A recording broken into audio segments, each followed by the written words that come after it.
अगर आप एक लेजेंडरी एंटरप्रेन्योर बनना चाहते हैं तो आज की वीडियो आपके लिए ही है, क्योंकि जो स्टोरी आज मैं आपसे शेयर करने जा रहा हूं वो उस आदमी की है जो एक आम सेल्समैन से बना अमेरिका का रिटेल बिलियनर। ये उस आदमी की कहानी है जिसने शुरू किया बिजनेस सिर्फ $20,000 से, जो उसने लोन लिया था अपने ससुर से, और उससे इतनी दौलत कमाई कि आज उसकी फैमिली की वर्थ $276 बिलियन की है।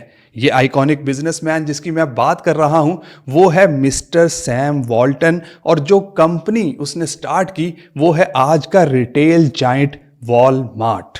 आज वॉलमार्ट इतना बड़ा है कि वो हर घंटे में $70 मिलियन की सेल करता है। 2023 में उसका रेवेन्यू $611 बिलियन का था।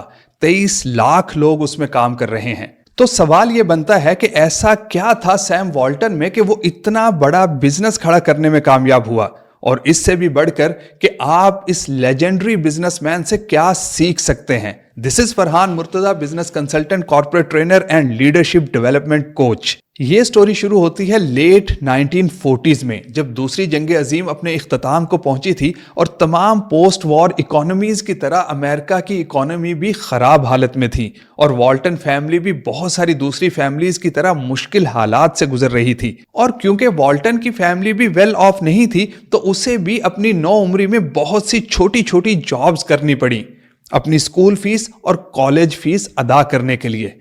उसने न्यूज़पेपर बेचे, रिटेल स्टोर्स पे काम किया, और कभी कभी तो उसे वेटर भी बनना पड़ा, क्योंकि उसकी जॉब का नेचर ऐसा था कि उसे मुख्तलिफ शोबों से ताल्लुक रखने वाले लोगों से मिलना पड़ता था। और यहीं से ही वॉल्टन ने अंडरस्टैंड करना शुरू किया कि मुख्तलिफ बिजनेसेस मार्केट में चलते कैसे हैं। असल में जब वो रिटेल स्टोर पे काम करता था तो वो अक्सर दूसरे स्टोर्स का विजिट भी करता था ताकि कंपटीशन को स्टडी कर सके। हालांकि ये उसकी जॉब का हिस्सा नहीं था, लेकिन ये जो उसकी काबिलियत थी एक्स्ट्रा माइल जाने की, उसने मदद दी उसको कि वो रिटेल मार्केट को अंडरस्टैंड कर सके। और जब उसे यकीन हो गया कि वो खुद एक बिजनेस चला सकता है तो उसने कुछ पैसे खुद जमा किए और कुछ अपने फादर इन लॉ से लिए, और बेन फ्रैंकलिन रिटेल चेन की एक फ्रेंचाइज ले ली।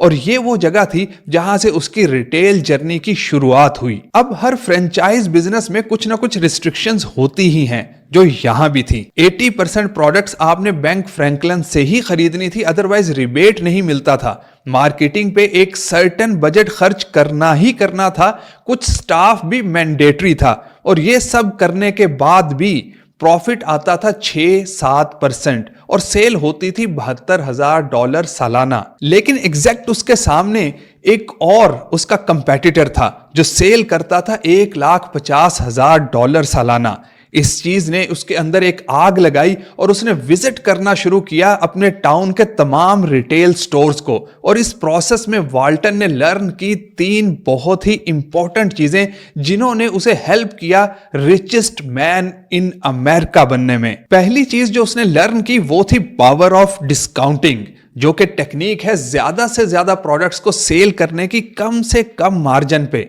इसका पहला फायदा क्या है कि इस तरह से आपका फुटफॉल बढ़ जाता है, जिसका मतलब है कि अब आपकी शॉप पे विजिटर्स बढ़ गए हैं। दूसरा फायदा, इन्वेंट्री साइकिल शॉर्ट हो जाता है। इससे क्या होता है कि करंट स्टॉक जल्दी सेल आउट हो जाता है और नई प्रोडक्ट या नए डिजाइन जल्दी स्टॉक में आ जाते हैं, जो फिर अट्रैक्ट करते हैं कस्टमर्स को। और तीसरा फायदा है कि आप एज अ रिटेलर एक अच्छी बार्गेनिंग पावर में आ जाते हैं अपने सप्लायर्स के साथ, क्योंकि आपकी इन्वेंट्री जल्द रोटेट हो रही है। और जब आपको इन्वेंट्री अपने कंपटीशन के मुकाबले में सस्ती मिल जाती है तो फिर आप इसे अपनी प्राइसिंग स्ट्रेटेजी में कस्टमर के लिए भी इस्तेमाल करते हैं। और जैसे ही वॉल्टन को पावर ऑफ डिस्काउंटिंग समझ आई, उसने 20% प्रोडक्ट्स पे उसको अप्लाई कर दिया। और फिर जब उसने अपना पहला वॉलमार्ट स्टोर ओपन किया तो उसने ये प्राइसिंग स्ट्रेटेजी और भी तेजी से इस्तेमाल की, और ये एग्रेसिव डिस्काउंटिंग एक गेम चेंजर साबित हुई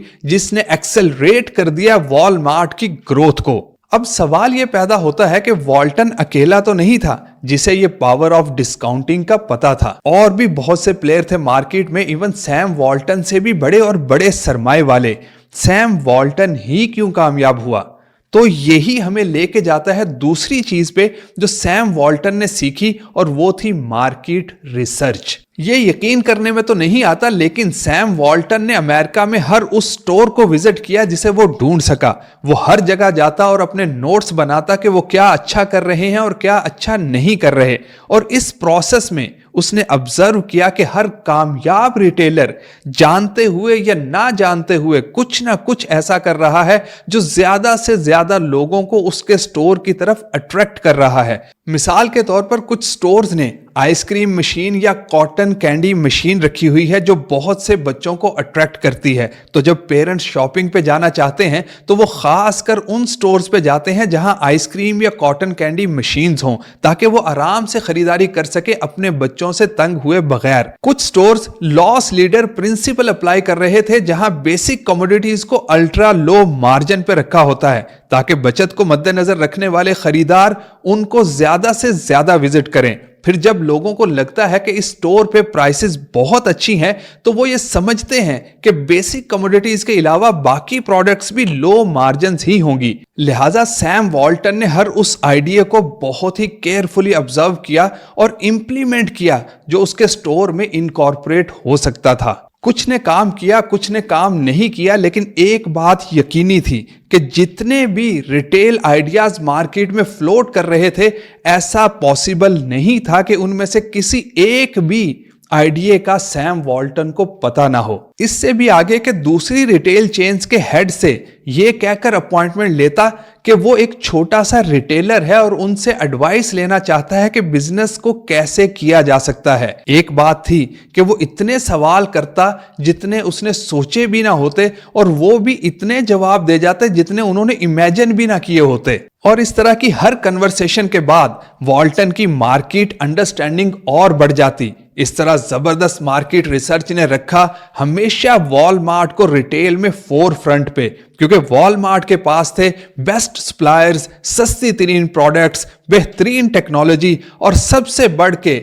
हर दफा जब भी वो नया स्टोर खोलते उनको एग्जैक्टली पता होता कि कौन सी प्रोडक्ट्स चलेंगी, कौन सी प्रोडक्ट्स नहीं चलेंगी, उस एरिया में उनके कंपेटिटर्स की स्ट्रेंथ्स क्या हैं और वीकनेसेस क्या हैं। यहां पे वॉलमार्ट की रैपिड ग्रोथ को सामने रखते हुए जहां वो सैकड़ों स्टोर हर साल ओपन कर रहा था, सवाल यह बनता है कि सैम वॉल्टन कैसे मार्केट ट्रैक को मैनेज कर पा रहा था। यह हमें लेके आता है तीसरे पॉइंट पे, और वो है सैम वॉल्टन की टीम मैनेजमेंट। वॉल्टन फॉलो करता था 3 प्रिंसिपल्स जो उसकी मदद करते थे वॉलमार्ट के मैनेजर्स को एक्स्ट्रा ऑर्डिनरी लीडर्स में कन्वर्ट करने में। और ये 3 प्रिंसिपल्स थे सेफ्टी, कोलैबोरेशन और शेयर्ड ओनरशिप। सबसे पहले तमाम मैनेजर्स की एक ओनरशिप परसेंटेज थी उनके रिटेल स्टोर्स में, जो उनको इंस्पायर करती थी कि वो और ज्यादा काम करें और अपने स्टोर्स को कन्वर्ट करें best stores of the town में। दूसरा, उसने कल्चर क्रिएट किया जहां सारी टीम हर सैटरडे को इकट्ठी होती और बात करती उन इश्यूज पे जो उनको दरपेश होते या उन प्रॉब्लम्स पे जिनको सॉल्व करने की जरूरत होती।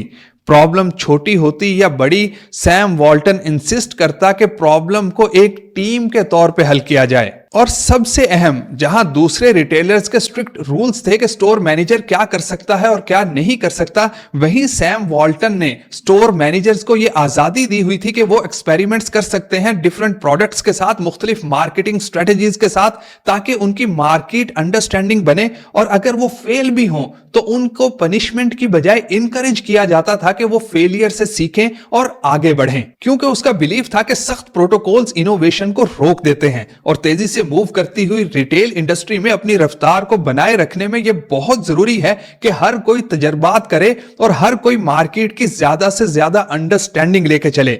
और इसका नतीजा क्या था कि स्टोर मैनेजर्स आते थे गेम चेंजिंग आइडियाज के साथ, जैसा कि नए स्टोर्स के डिजाइन्स, सप्लायर सजेशंस। और एक मैनेजर जिसका नाम था फिलिप ग्रीन, वो इतना पैशनेट और इंस्पायर्ड था एक्सपेरिमेंट्स को लेकर कि उसने एक दफा सबसे बड़ा टाइड का डिस्प्ले खरीद लिया और साथ में 3500 जायंट बॉक्सेस भी टाइड के, सिर्फ कंपीट करने के लिए के मार्ट से।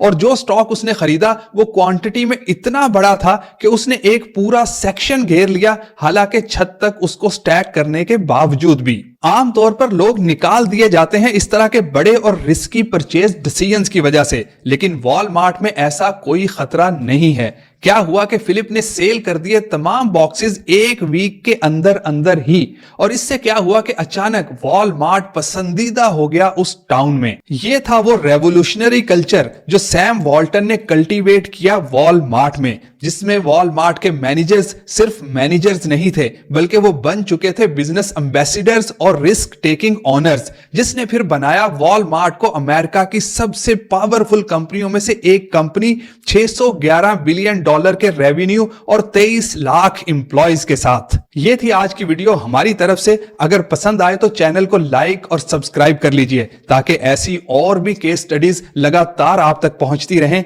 बहुत बहुत शुक्रिया।